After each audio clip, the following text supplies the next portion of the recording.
Buongiorno e come sempre ben ritrovati con Ore 13, siamo in diretta, buon lunedì a tutti quanti, vi ricordo il numero telefonico per intervenire 049 4906 054, poi lo leggete in sovraimpressione. Oggi parliamo di prescrizione, parliamo di cambiamenti che dovrebbero avvenire per il 2020, anzi sono già iniziati tecnicamente dal 1° gennaio, cercheremo di capire cosa non funziona in questa modifica di prescrizione, che tipo di prescrizione dovrebbe avere l'Italia e se è giusto che ci sia il concetto della prescrizione, cioè se io rubo una mela e l'ho rubata, magari fra 7-8 mesi il mio reato, non so, per esempio viene prescritto, però io la mela l'ho rubata e il cittadino onesto rimane sempre lì a guardare. Ho il piacere di avere in studio con noi Andrea Ostellari, senatore della Lega, benvenuto. Grazie, buongiorno a voi. Poi ho il piacere di avere in studio con noi Giuseppe Sacco, presidente dell'Ordine degli Avvocati di Venezia.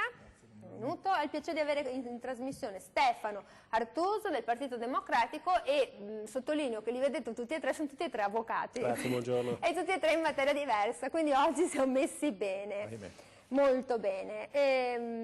Vado subito dal Presidente dell'Ordine. Allora, il nuovo anno, ma i soliti vecchi problemi, no? Perché abbiamo questa riforma sulla prescrizione perché si dice insomma che bisogna arrivare al 1° grado in modo che si blocchi, mettiamola un po' così per spiegarla a casa, perché dobbiamo ricordarci che ogni anno vengono prescritti 126.000 procedimenti, di questi 67.000 erano nelle fasi iniziali del processo davanti al GIP o al GUP. Quindi noi, Presidente, sprechiamo un sacco di soldi nel gioco guardie e ladri, mettiamola così, e li vengono beccati in castagna e niente, amici come prima, possiamo dirla così? Per questi 126.000 procedimenti, cioè noi sprechiamo soldi, già diciamo abbiamo pochi uomini, pochi mezzi e poi diciamo vabbè, reato prescritto.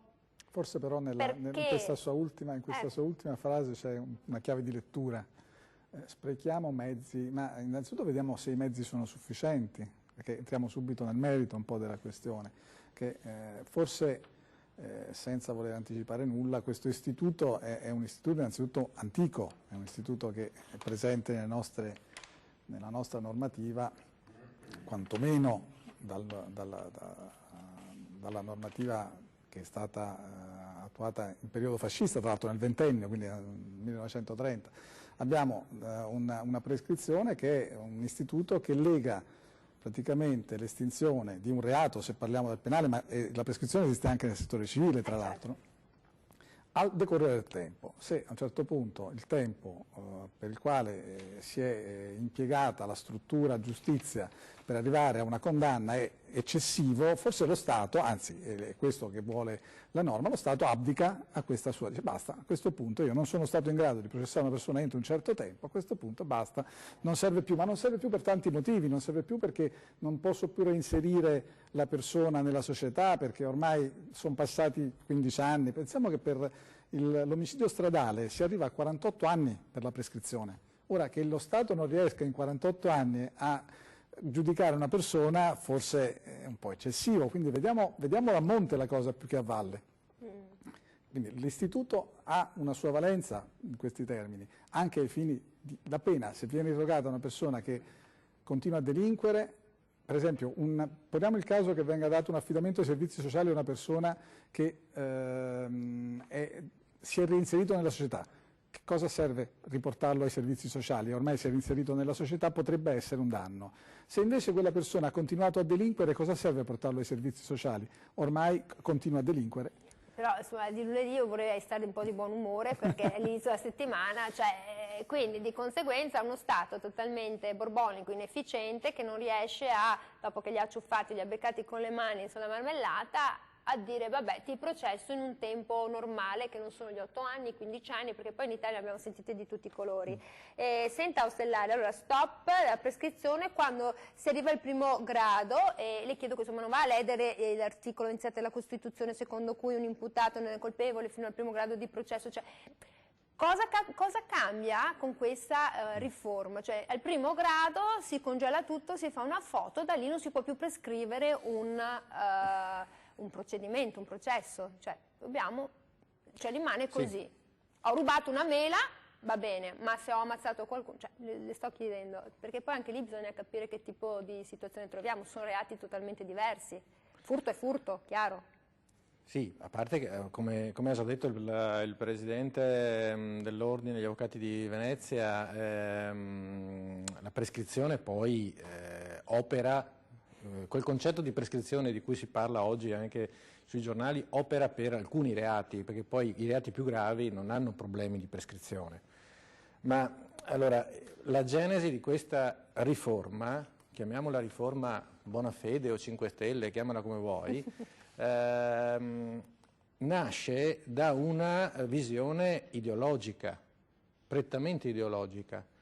Nasce peraltro, lo ricordiamo, è stata votata anche dalla Lega, quella riforma, ma è stata votata perché è nata da un emendamento voluto da Bonafede su un provvedimento che nulla c'entrava con questa cosa della prescrizione e che noi avevamo, diciamo, stoppato dicendo entrerà in vigore, ne parleremo sostanzialmente, quando faremo una riforma della giustizia adeguata, seria, importante, che doveva fare che cosa? Contenere i tempi dei processi, sapendo benissimo che, ad esempio, la maggior parte dei procedimenti in ambito penale si prescrive durante la fase delle indagini preliminari, tra l'altro. Quindi mettere quella norma significa non conoscere perfettamente il sistema. Allora, abbiamo detto Quindi Bonafede non conosce nulla? No, io non ho detto che Bonafede chiedo. Bonafede tra l'altro anche lui è avvocato, ha sempre detto che però lui faceva più civile che penale e quindi evidentemente lui porta avanti però una riforma che, come ho detto prima, è di natura ideologica. Ha un messaggio ideologico, cioè un messaggio è quello di dire io Stato mi riservo per sempre il potere di renderti persona sottoposta ad indagini, o meglio, imputata, perché che tu sia condannato o che sia assolto per me non significa nulla. Fa una foto, Quindi faccio una foto in quel momento ed è congelata. E poi io Stato mi riservo la possibilità di decidere per sempre cosa fare di te. Ecco, e questo è il problema che noi abbiamo. Quindi noi avevamo detto, per noi la prescrizione non è un tema da difendere in assoluto, nel senso che non è che noi non vogliamo perseguire i reati. Noi diciamo però che in uno Stato di diritto non possiamo lasciare che una persona, soprattutto magari definita in primo grado con una sentenza di assoluzione, sia poi mai più chiamata a un giudizio e quindi a finire quel giudizio, quel percorso. La stessa cosa vale anche però per una persona che ha sbagliato. Se una persona ha sbagliato è giusto che paghi, abbiamo sempre detto, è giusto che restituisca magari il risarcimento del danno, insomma che tutto quello che è necessario fare all'interno di un percorso, ma è giusto anche farla eseguire quella pena in un tempo adeguato, se no altrimenti ritorniamo fuori da ogni ogni tanto logica. Mi ricordo quando c'erano i processi, no? Con Enzo Andreotti, tutta la melina lunghissima, perché poi il bravo avvocato è anche quello che fa una lunga melina, che riesce insomma a saltare sugli incartamenti e insomma... Gli avvocati fanno il proprio mestiere, cioè certo che sono sì. chiamati a svolgere una funzione fondamentale per la difesa di ognuno di noi, perché poi alla fine può No, però mi capitare a tutti. ricordo che alla fine Giulia Bongiorno è emersa come un bravissimo avvocato, però anche una che sapeva anche mandare avanti la questione, l'orchestra. E senta allora, Stefano Artuso, abbiamo detto no, fino all'inizio vengono prescritti ogni anno 126.000 procedimenti, abbiamo detto 67.000 davanti al GIP, 27.500 davanti al Tribunale Ordinario, 2.500 davanti al Giudice di Pace, 28.000 in Corte d'Appello, 670 in Cassazione. E questo rappresenta, secondo gli analisti, un 1% del nostro PIL, anche 2, perché i conti poi sono sempre difficili da fare. Quindi, oltre a una questione di natura politica, c'è anche un danno economico non indifferente per tutti noi cittadini che paghiamo e che vorremmo una giustizia vera, uguale per tutti e rapida. Perché se ti succede a te un disastro e dici vorrei essere giudicato in tempi rapidi e giusti. Sì, non si può negare che il tema della prescrizione non sia un problema. Dobbiamo partire però dal concetto che il problema deve avere una soluzione coerente con quel problema. Perché se noi pensiamo di risolvere il problema della prescrizione togliendo un termine, rischiamo di avere l'effetto contrario. Perché se andiamo a vedere quelli che sono i dati sulla prescrizione, ci rendiamo conto in realtà, e soprattutto mi riferisco all'appello e alla Cassazione, ma in particolare al grado d'appello, perché è questo che cambia il provvedimento Bonafede, ci rendiamo conto che a livello nazionale i dati sono completamente diversi. Noi abbiamo ad esempio la Corte d'Appello di Venezia che è oberata di lavoro, o forse non ha risorse sufficienti, e abbiamo altre Corti d'Appello che o non sono oberate di lavoro o hanno risorse sufficienti e lì provvedimenti non si prescrivono, ad esempio la Corte d'Appello di Milano. Quindi abbiamo un panorama nazionale che è diversificato al suo interno, il che significa che il problema non è nella norma, è nelle strutture. Il problema della prescrizione, dicevo, c'è, però se nel nostro paese la durata del processo è molto più lunga rispetto ad altri stati, dobbiamo porci non soltanto dal lato della vittima, ma anche dal lato del reo, perché il processo di per sé è già una pena, è già una sofferenza. La durata del processo lo è ancora di più. La prescrizione assolve anche ad una finalità che è fondamentale, che se io vengo giudicato fra 20 anni, come posso difendermi sulla base di prove che forse ho difficoltà addirittura a raccogliere? Perché nel processo penale le prove le si raccolgono a dibattimento, quindi dopo che ci sono state la fase delle indagini. E io devo trovarmi a difendere dopo 15, dopo 20 anni, dopo 18, a seconda della durata. Ora, perché siamo a casa, facciamo un esempio, non so, un esempio tipico. Guardate, io mi occupo di fiscale. Quindi mettiamo nel fiscale. Nel fiscale nel 2011 i termini sono stati incrementati già di 1/3. Quindi sono stati già allungati perché si è detto, beh, la gravità del reato unita anche ai tempi dell'Agenzia delle Entrate e della Guardia di Finanza fanno sì che ci sia più tempo. Io sto lavorando ad esempio su un processo per fatti realizzati nel 2010 e qui stiamo parlando di un lavoro svolto o non svolto sulla base delle fatture che abbiamo contabilizzato. Quindi andare a recuperare i testimoni di chi aveva montato quell'impalcatura diventa una probazio diabolica. Allora, ad esempio per l'omicidio il problema non si pone perché non va in prescrizione, non va in prescrizione e quindi lì l'ordinamento ha fatto una scelta ben precisa. Ma per altri reati pensare che il processo possa non avere una fine di per sé è un danno non soltanto nei confronti della vittima, perché anch'essa si vedrà un dato lunghissimo, si vedrà un processo lunghissimo, ma per l'imputato e per la macchina giustizia intera, perché si troverà a dover lavorare su processi che evidentemente hanno perso quel carattere di attualità. Carattere di attualità che è anche fondamentale, come diceva prima Ostellari, per garantire la certezza della pena, ma questo lo scriveva già Beccaria, che diceva la pena deve essere lieve ma deve essere immediata per avere quell'effetto deterrente, altrimenti non serve più a nulla. Avete capito quanto è complicato? No, pensavo all'omicidio, non c'è la prescrizione, pensavo a tutti i cold case. Siamo d'accordo su questa cosa siamo d'accordo. In tanti siamo d'accordo. Bene, mi fa piacere perché qualcuno insiste. Evidentemente vediamo un po' cosa 049 49 06 054. Voi che siete a casa, cosa pensate sulla prescrizione? Vorreste che fosse cancellata per sempre? Cioè in qualunque procedimento penale è una cosa che non deve esistere. Cioè io Stato vado avanti finché non faccio tutto il mio percorso perché non è giusto, perché sono state sprecate anche un sacco di soldi. Noi torniamo dopo la pubblicità.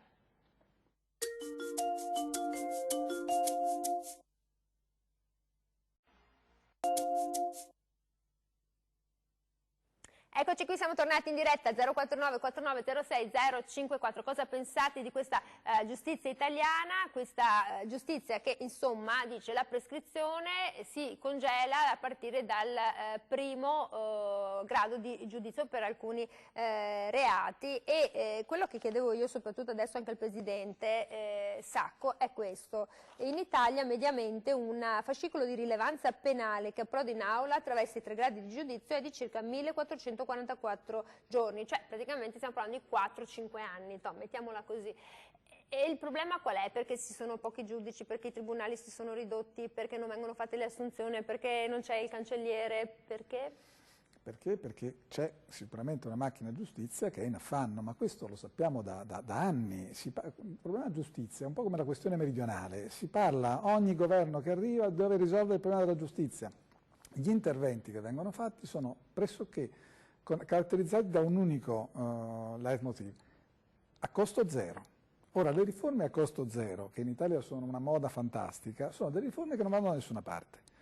La prescrizione è un'altra riforma a costo zero, cioè andiamo a incidere sulla norma senza andare a vedere le strutture che poi devono gestire queste norme. Poi ci sono delle riforme che vengono portate avanti, perché è una riforma fatta l'anno scorso, non dimentichiamocelo, questa è una legge del 2019 che aveva una scansione temporale di 11 mesi, perché in questi 11 mesi bisognava fare la riforma del processo penale.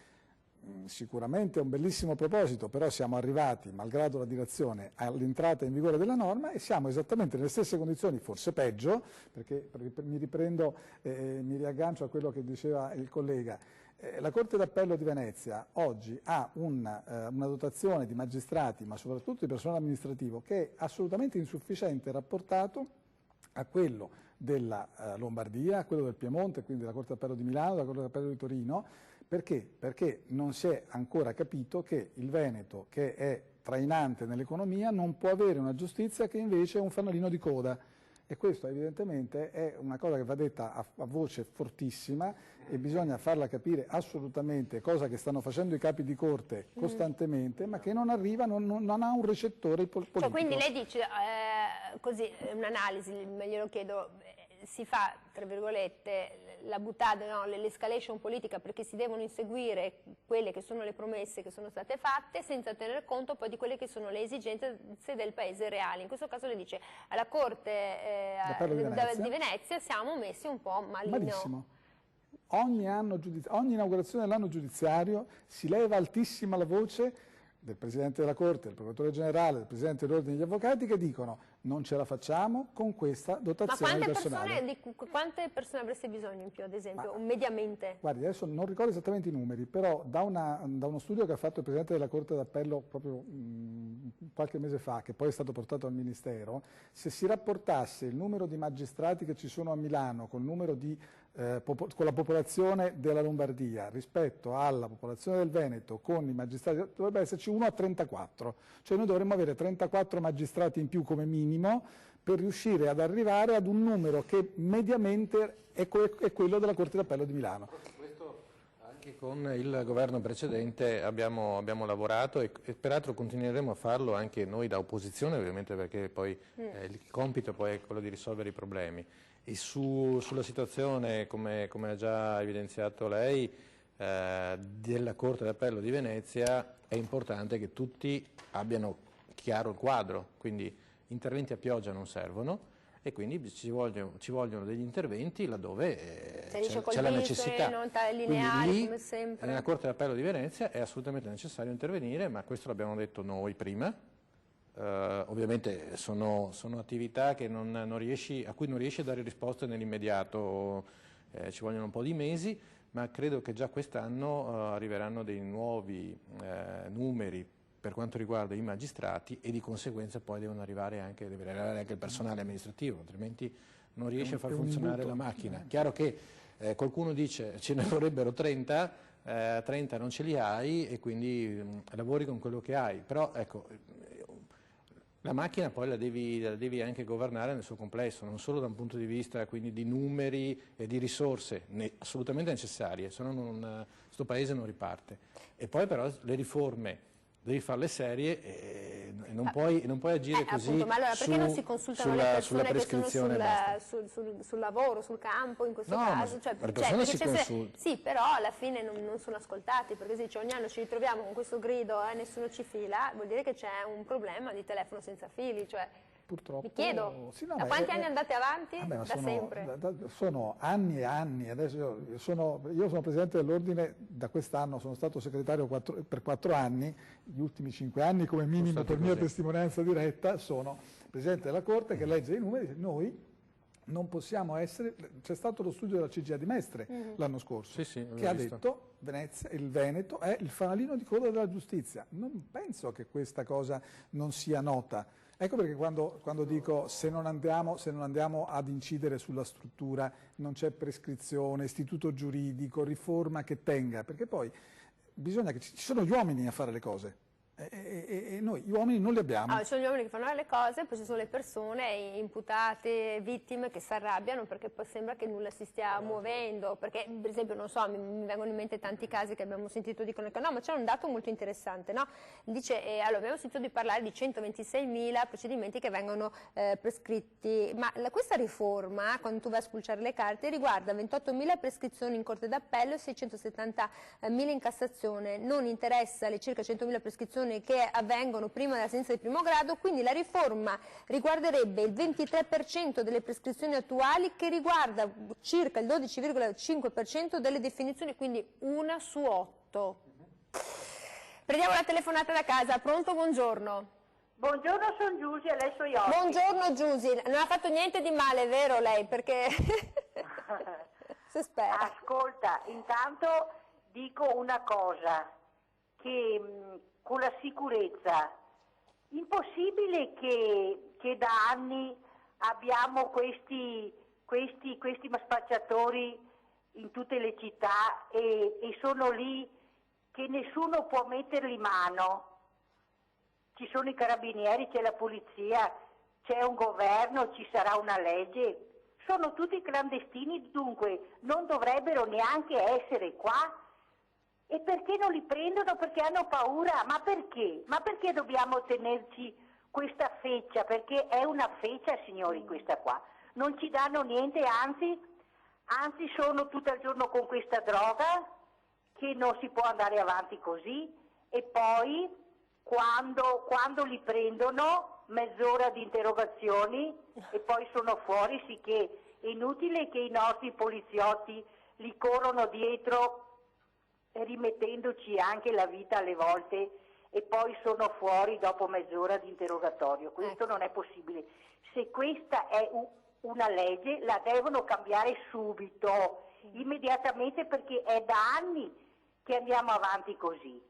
È come se un giudice sbaglia la sentenza, devono risarcirlo. Ma con quali soldi è che si risarcisce? Con i soldi di noi italiani? Oppure il giudice ha un'assicurazione e li paga lui? Ma perché è troppo facile dare delle sentenze che sono sbagliate e dopo gli italiani devono loro pagare? Noi italiani paghiamo. La signora Giusy ci ha Dovrebbero messo sul mettere a piatto... posto questa cosa qua, assolutamente, perché vedi che Brumotti ieri è stato ferito. Ha coltellato, cioè E dovrebbero fare questo la polizia e i carabinieri, non Brumotti, di andare in giro a vedere chi spaccia droga. E siamo stanchi di vedere tutta questa feccia nelle stazioni da anni che non li fanno niente. Signora Devono Giusy, cambiare la legge, se questa è una legge di lasciarli liberi, devono cambiarla. No. Vi saluto. allora grazie, questa è stata una telefonata, ci ha messo di tutto dentro, quindi possiamo andare avanti per 3 giorni di trasmissione, no? Allora, adesso rispondiamo alla signora Giusy. Allora, ha capito, cioè la mia osservazione, quindi tutto questo ambaradan che è stato messo su riguarda 1 su 8. Sì, come dicevamo prima, è un messaggio assolutamente esclusivamente ideologico e basta, non ha nessun tipo di rilievo nel quadro generale, però può portare qualche danno, questo sì. Questo sì. Senta, la signora mi interessa rispondere, Sì, la signora che ha chiamato ha detto, vede, sempre gli stessi spacciatori, entrano, escono, dici, fanno interrogatorio, E questa è... vanno ed escono, e allora la gente non capisce più che riforma, se serve una riforma, perché tanto dice, entrano, escono, fanno quello che vogliono, alla faccia della prescrizione, cioè proprio di cosa stiamo parlando. Ma infatti quello che abbiamo sostenuto noi, che sosteniamo e sosterremo, noi dico come Lega, è questo, cioè l'intervento non può essere solo sul processo penale, l'intervento deve essere ragionato anche evidentemente sul codice penale, che è un codice vecchio, un codice ancora firmato da Mussolini, che ha letto molto, che è stato scritto bene evidentemente, insomma, perché sennò altrimenti non sarebbe stato possibile, però ha una formazione sotto il profilo anche della parte generale che forse, a mio avviso, potrebbe essere modificata. A cosa mi riferisco? Ad esempio alla sospensione condizionale della pena, istituto sicuramente utile per alcuni reati, ma evidentemente non più utile per altri. Cioè La lo dica risposta- bene, cioè cioè, sospensione, oggi- che cosa vuol dire? Oggi perché la signora si lamenta? Perché accade il piccolo spaccio, ovviamente se ci riferiamo a quello, il piccolo spaccio, che ne so, a fronte a casa, nei quartieri ormai delle grandi città, a Padova lo stesso, insomma li vediamo, girare con la bicicletta, vengono magari presi, vengono arrestati, vengono portati in caserma, dopo poche ore viene fissata la direttissima, così si chiama tecnicamente, vanno davanti al giudice e poi giustamente l'avvocato, perché deve fare quel mestiere e deve difendere le persone, chiede magari il termine di difesa e quindi poi magari esci. Chiede un'applicazione di che ne so, di un rito alternativo, può essere il cosiddetto patteggiamento, quindi applicano la pena e di conseguenza quella pena diventa una pena sospesa, quindi non vai in carcere, ecco perché te lo ritrovi fuori dopo.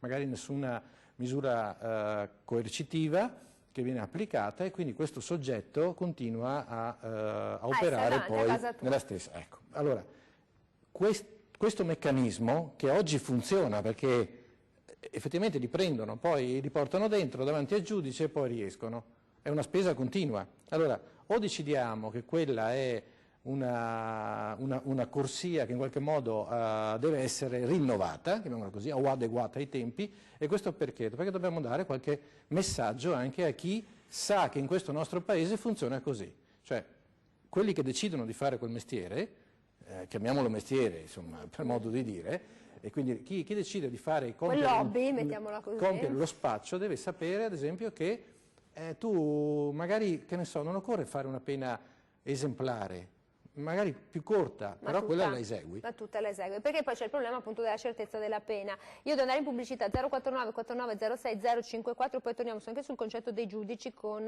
Stefano Artuso. C'è una cosa che a me non è mai piaciuta, il concetto del rito premiale. La parola premiale non mi è mai piaciuta. 049 49 06 054, cosa pensate voi su questa giustizia, su queste riforme che vengono dette e poi dopo te li ritrovi davanti a casa?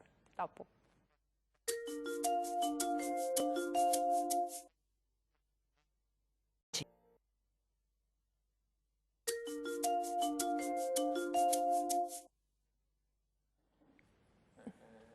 Durante la pubblicità abbiamo messo in galera mezza Italia, no scherzo.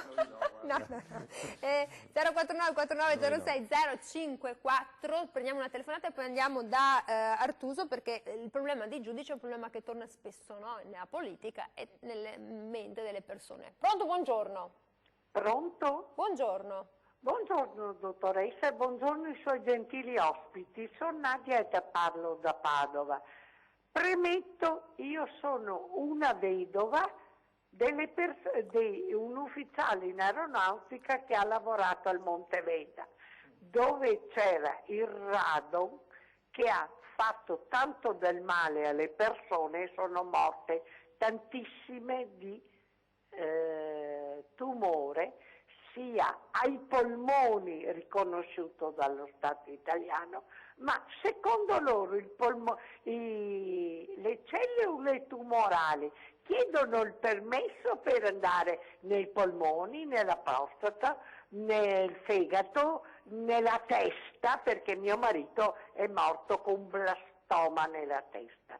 Allora mi chiedo, sia i politici di destra che di sinistra, a queste persone che per salvare l'Italia hanno fatto il loro servizio a 80 metri sottoterra dove c'erano i missili puntati sulla Jugoslavia quando c'era il comunismo. Mi chiedo, la prescrizione o non prescrizione? Queste persone e le vedove e i nostri figli hanno diritto di avere la riconoscenza per il lavoro svolto, per l'onestà. Premetto che io per sposare mio marito non dovevo essere comunista e 7 generazioni di fedina penale pulita. Io amo le regole e l'ordine. Vorrei una risposta esaustiva. Grazie. Buongiorno. Grazie signora Nadia, perché giustamente poi la gente dice dov'è la giustizia se il marito è morto e non è per questo problema, anche le lungaggini probabilmente, no? Ce li ricordiamo anche i lavoratori di Marghera che l'asbestosi poi è stata riconosciuta anche alle mogli perché lavavano i panni, le divise, è una situazione molto complicata. Allora signora Nadia, io le faccio dare una risposta, però mi premeva rispondere anche alla signora Giusi. 049 49 06 054, che giustizia volete? Volete una giustizia che non ammetta più il concetto di prescrizione, cioè ti becchi quello che hai fatto e arrivi al processo anche fra 20 anni, ma ci arrivi, oppure bisogna limitare i tempi ma dare una certezza della pena. Senta, c'è il problema dei giudici, diceva la signora Giusi, perché dice i giudici se sbagliano poi chi paga? Babbo morto, direbbero in Toscana, cioè pagano sempre noi e paga Pantalone. In realtà c'è una legge che disciplina la responsabilità civile dei giudici, una legge dell'88 mi pare, che va a disciplinare i casi in cui il giudice è responsabile. Chiaramente i casi in cui il giudice è responsabile sono delimitati perché sono errori di valutazione che possono essere indotti da tutta una serie di circostanze, sono diverse valutazioni perché la difesa ha una sua impostazione, l'accusa ne ha un'altra, le prove poi daranno ragione all'una o all'altra. Sono diverse valutazioni, come d'altronde in primo grado si può vincere, in secondo grado si può perdere. Il diritto purtroppo non è così netto, non è così ho ragione o ho torto, è tutta una serie di circostanze e quindi qui sulla responsabilità dei giudici ci sono dei casi lampanti dove effettivamente questa legge opera e ci sono dei casi in cui la responsabilità dei giudici non può operare perché hanno diversa valutazione di fatti e di concetti giuridici. D'altronde se si va da due medici ti daranno probabilmente due risposte diverse. È un lavoro molto come dire, difficile da incasellare in una categoria precisa.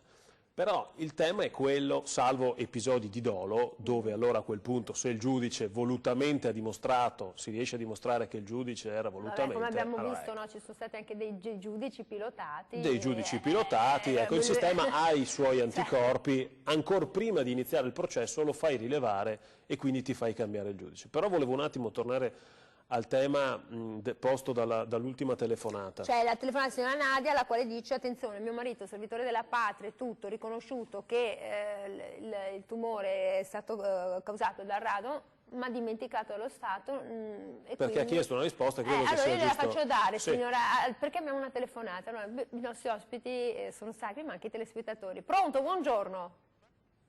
Pronto? C'è un signore, una signora? Pronto? Chiedo, signore, signora, lei?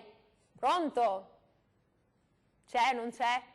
Vabbè, allora se è in dubbio ci richiami perché non sentiamo. Allora la risposta che si merita la signora Nadia, dice mio marito è servitore della patria dello Stato e poi ha preso un calcio nel sedere. E tutti noi.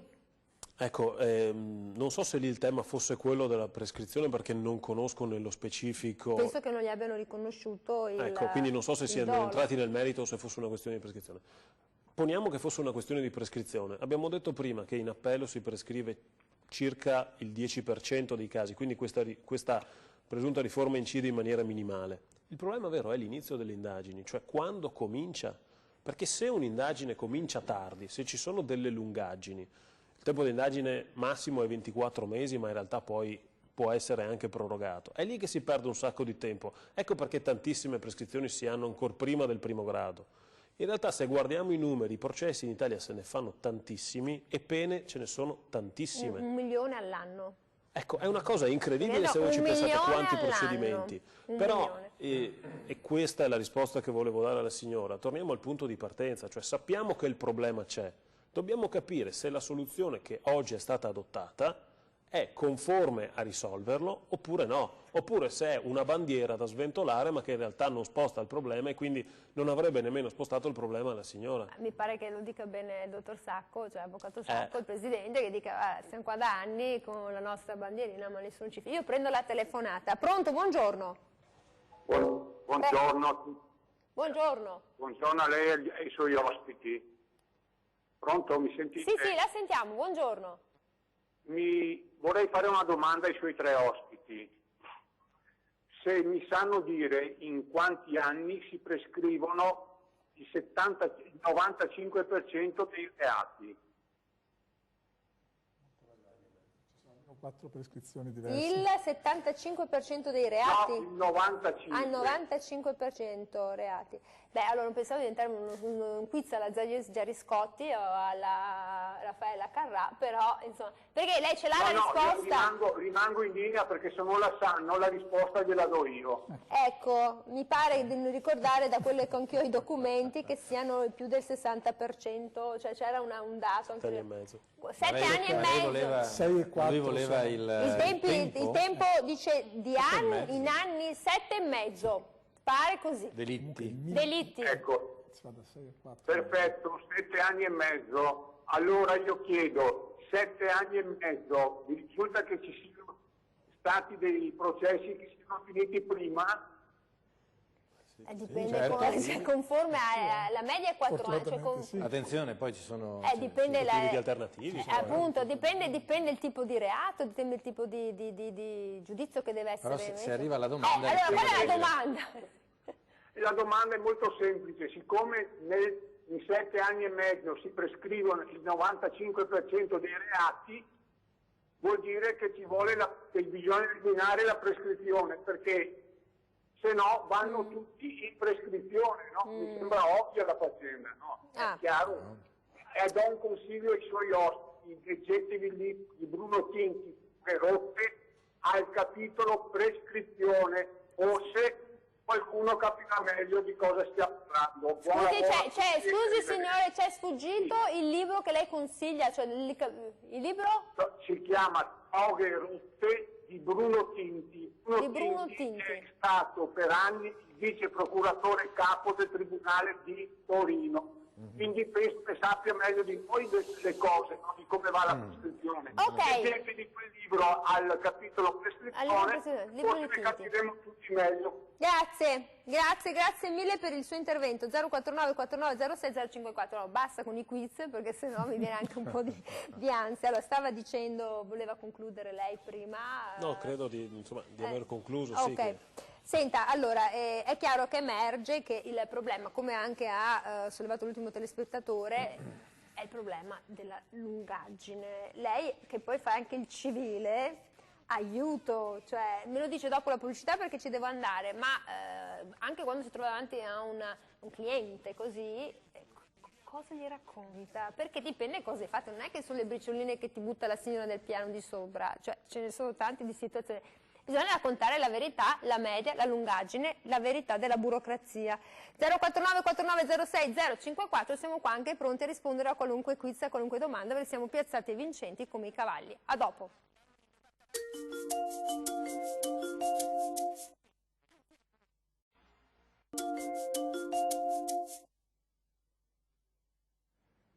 Eccoci qui, siamo tornati con la diretta 049 49 06 054. Allora, siamo qua a disposizione, stiamo parlando di questa giustizia che dovrebbe essere uguale per tutti, rapida, veloce, efficace, perfetta.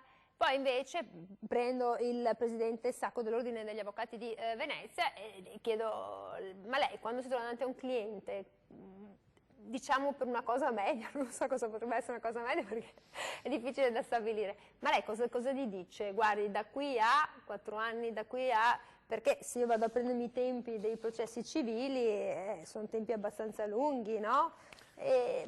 Ma anche lì dipende. Un processo civile dura circa 8 anni, abbiamo 514 giorni per il primo grado, 993 giorni per il secondo grado, 1442 giorni per il terzo grado. In media un processo civile in Europa dura 2 anni. Intanto bisogna un po'... sempre il problema del mezzo pollo, cioè, no? la statistica bisogna guardarla bene. Ma siamo così tremendi? No, non è che siamo così tremendi, diciamo anche che la giustizia ha un andamento anche territoriale. No? Il problema per esempio di Venezia, tanto per dire, della Corte d'Appello di Venezia, è che malgrado lo scarso personale i risultati sono molto buoni.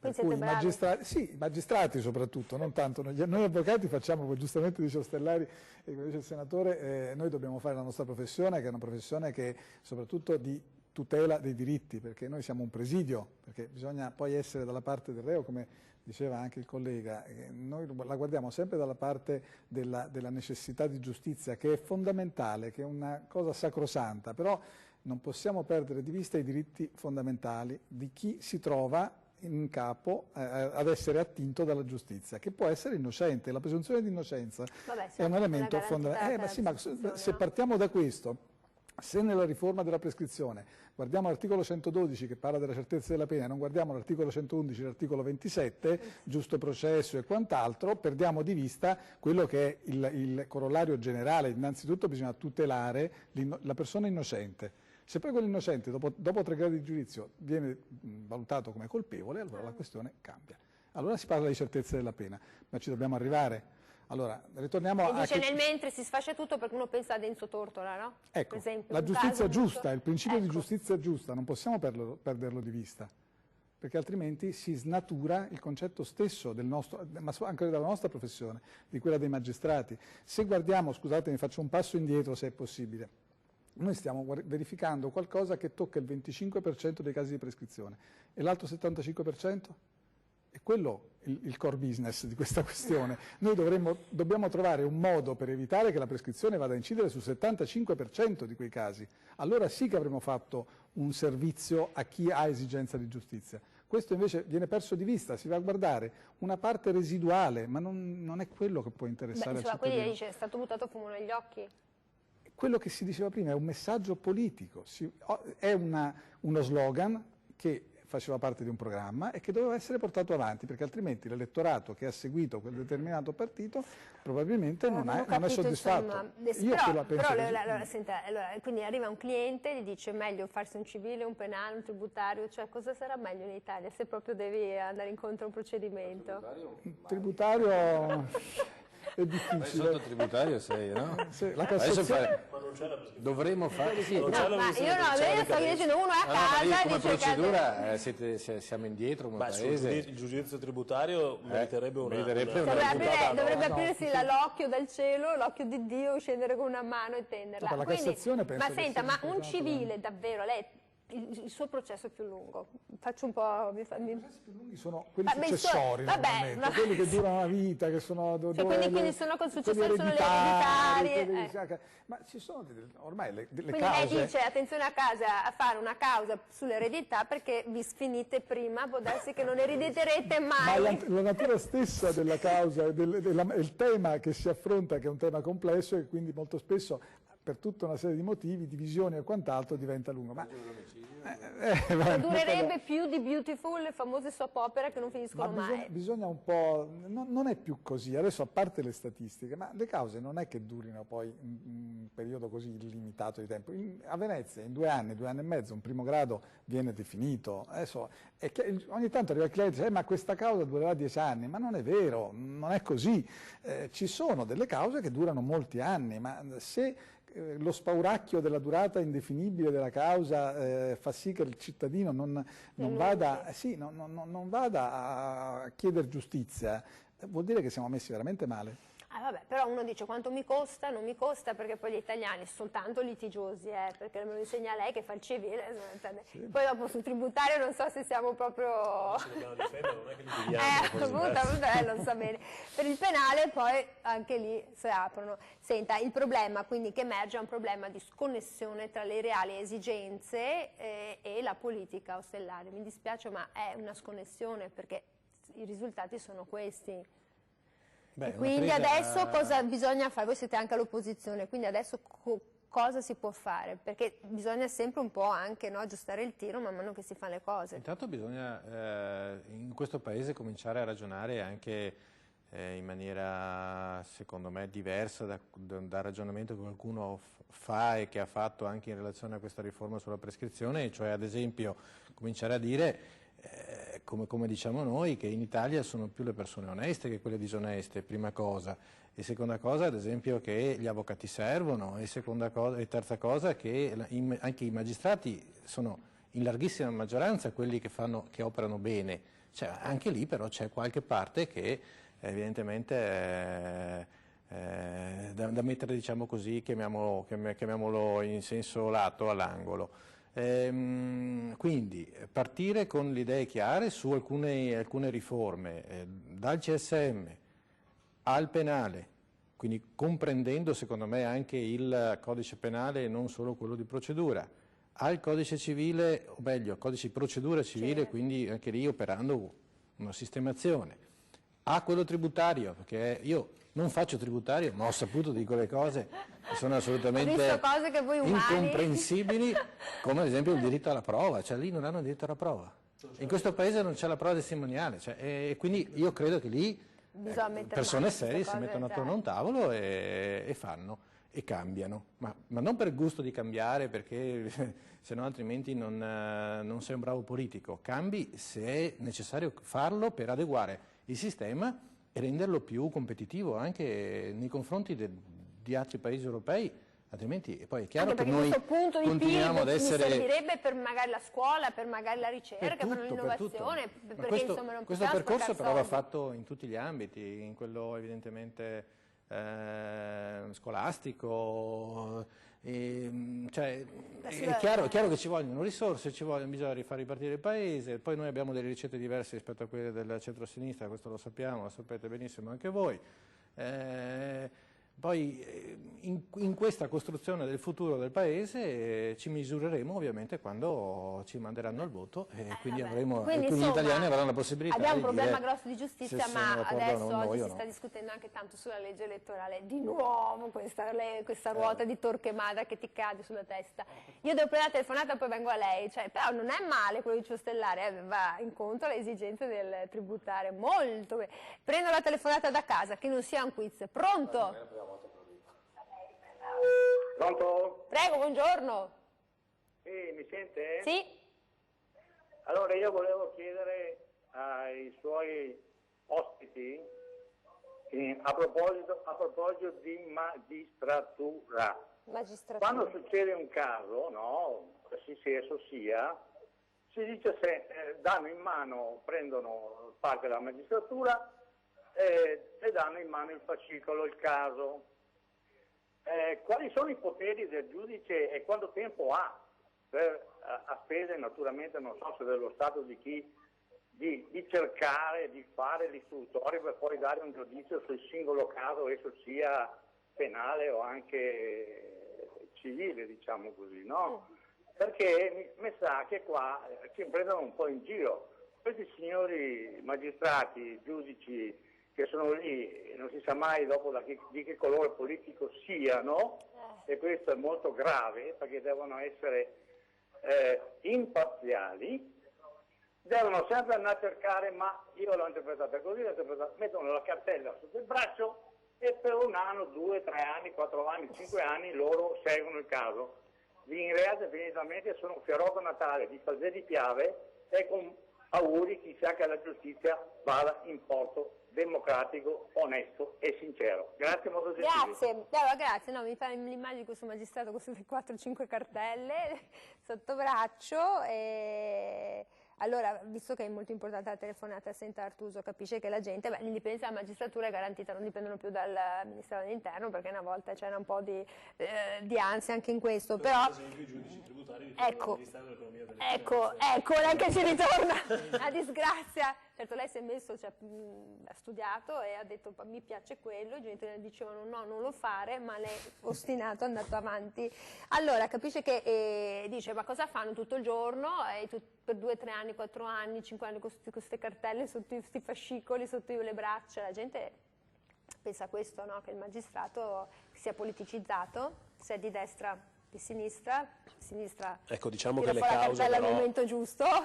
Le cause a matrice politica sono molto, molto limitate, nel senso che se prendiamo l'esempio prima della successione dobbiamo dire se un'eredità è fatta bene o se è fatta male, qui non c'è un colore politico, qui c'è da capire se la legge è stata applicata o meno. Se non si è subentrato un matrimonio dell'ultimo momento con una ridente giovanotta, non magari italiana. Vogliamo dire che il colore politico insomma, giocherebbe contro l'amico Stellari se dicessimo questo, però ecco, al di là delle battute, la carenza di organico è una carenza importante perché quante cause vengono iscritte a ruolo ogni anno? Abbiamo detto prima 1 milione di procedimenti penali. 999.000, 1 milione. Questi sono soltanto i penali. Sì. Il che significa che, stante l'obbligatorietà dell'azione penale, a qualsiasi denuncia un procedimento deve partire. Poi può anche essere che venga archiviato il minuto dopo, perché se non ci sono elementi viene archiviato. Ma questo deve partire. Il civile, se viene introdotta una causa, abbiamo visto negli anni il crescere del ruolo dei giudici di pace. Perché? Perché una macchina giustizia che non è in grado di dare risposte, cosa fa? Delega a qualcuno che non è un giudice, che non ha fatto un concorso, che non ha fatto quella preparazione, che però insomma ha dei requisiti e degli elementi. E questa delega fa sì che sia un elemento della mancanza di capacità di dare risposte. Peraltro sul tema della prescrizione, che è quello che oggi stiamo discutendo, è una bandiera politica, anche perché c'era già intervenuto il governo PD 2 anni fa proprio sul tema della prescrizione in grado d'appello e in Cassazione. E aveva detto si sospendono i termini, poi riprendono. Se per 18 mesi non è arrivata la sentenza di secondo grado, basta. Il processo è prescritto. No. Quantomeno se aveva un termine. Con questa riforma a buona fede un termine non c'è. Non c'è, io invece ho un termine, perché se no mi prescrivono a me la trasmissione, però mi piace ricordare che il milione ogni anno appunto di procedimenti, 1.510.000 unità di arretrati, i procedimenti civili sono quasi 3 milioni e mezzo, di procedure amministrative 230.000 e costi da 1.100 a 30.000 euro per chi malauguratamente ha bisogno anche di voi.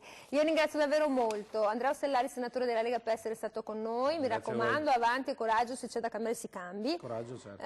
Giuseppe Sacco, presidente dell'Ordine degli Avvocati di Venezia. Ringrazio Stefano Artuso del Partito Democratico, finché Zingaretti deciderà cosa fare anche di voi. Che ansia! Io ringrazio tutti i nostri telespettatori, chi ci ha chiamato. Noi ci vediamo domani con Ore 13. Arrivederci.